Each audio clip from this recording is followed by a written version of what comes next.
اور اس کاز پر جو کہ اس آل پارٹی کانفرنس میں طے ہوں گے اس کو لے کر آگے بڑھ پائے گی اور کوئی ایسی تبدیلی لا پائے گی جو کہ ملکی اور عوامی مفاد میں ہو؟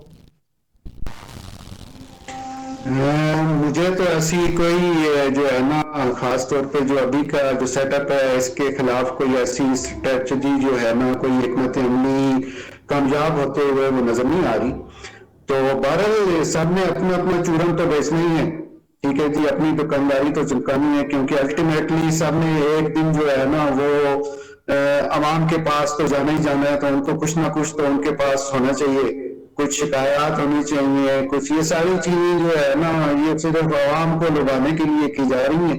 تو میرا بھی خیال ہے کہ اس سیٹ اپ سے جو ابھی جو نظام چل رہا ہے اس سے مطلب انٹرنلی بھی اور ایکسٹرنلی بھی جو ہے نا سارے جو عناصر ہیں اور سارے جو سٹیک ہولڈرز ہیں وہ سب ان کے ساتھ سیٹسفیکشن کا اظہار کر رہے ہیں. تو میرا بھی خیال ہے کہ کوئی بھی مستقبل قریب میں اس سیٹ اپ کو کوئی خطرہ پیش ہوگا یا کوئی ایسی مشکل درپیش آئے گی.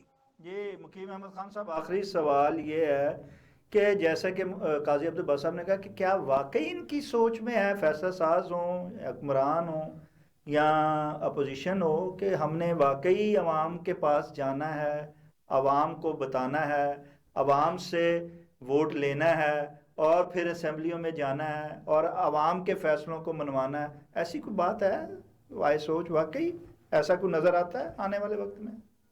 کہ جی فیصلہ ساز, تنظیم ساز اور طبلہ نواز جی وہ سب جو ہے نا اس وقت چینی چین لکھ رہے دھنیں بجا رہے ہیں. بس ان کو اس وقت جو نا راوی چینی چین لکھ رہا ہے. تو ٹھیک ہے. ظاہر تو یہ ہے کہ تمام سٹیک ہولڈرز اور تمام جو بینیفیشریز ہیں ان کو تو بالکل ٹھیک نظر آ رہا ہے. ان کے حساب میں تو اس وقت سطح خیرن ہے. اور اب دیکھتے ہیں کہ کیا وہ محاورہ انگلش کا کہ مین پروپوزز اینڈ گاڈ ڈسپوزز. تو میرا تو بڑا یقین ہے اس کے اوپر کہ وہ انسان کے بنائے ہوئے کسی بھی نظام میں, سسٹم میں کوئی بھی چیز جو ہے وہ فول پروف اور بلٹ پروف کبھی نہیں ہوئی. اور خدا کا یہ قانون ہے اور قانون قدرت ہے کہ اس نے کبھی بھی اقتدار اور اختیار جو ہے وہ بالکل ہی دریا برد نہیں کیا.